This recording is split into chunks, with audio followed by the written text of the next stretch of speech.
Hey everybody, David Cook, D'Franco Painting, and we were talking about cabinets. When should you use oil to prime your cabinet doors? Let's take a peek.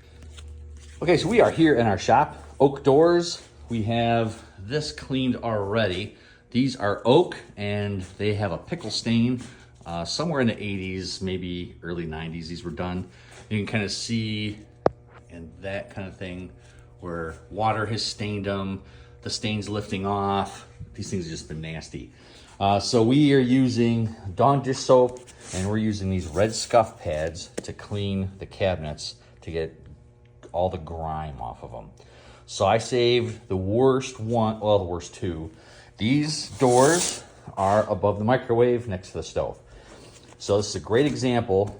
You can kind of see the progression of before to after on the clean and dirtiness.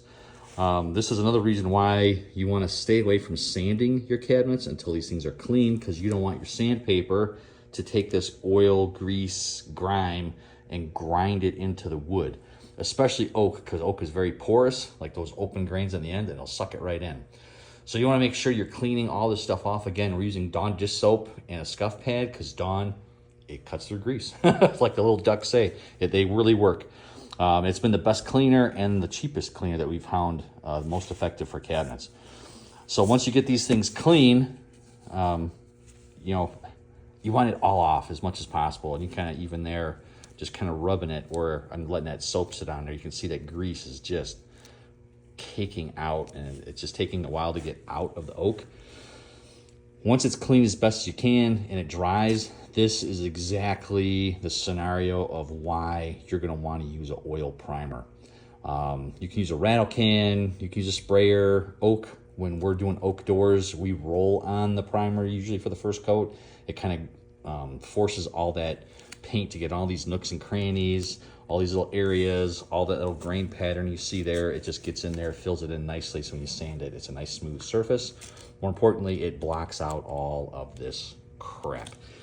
You don't want this oil coming back in through the top coat, because it'll turn your paint yellow. So if you're doing a bright white, you'll have yellow spots all over the place. So this is the way you get around that. I shouldn't say get around it. You fight through it because you're using an oil which will bond still to the wood because it's been cleaned, but more importantly, it blocks out all this stuff.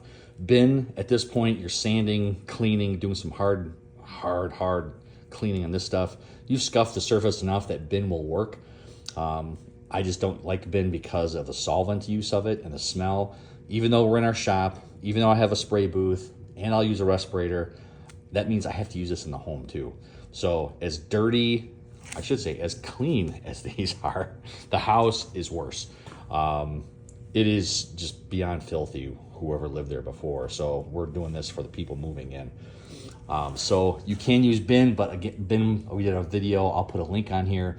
Bin is not a bonding primer, it's a blocking primer. It blocks stains. It's really not intended to bite, into a wood surface like this, but it's great for sealing surfaces, getting rid of this kind of stuff.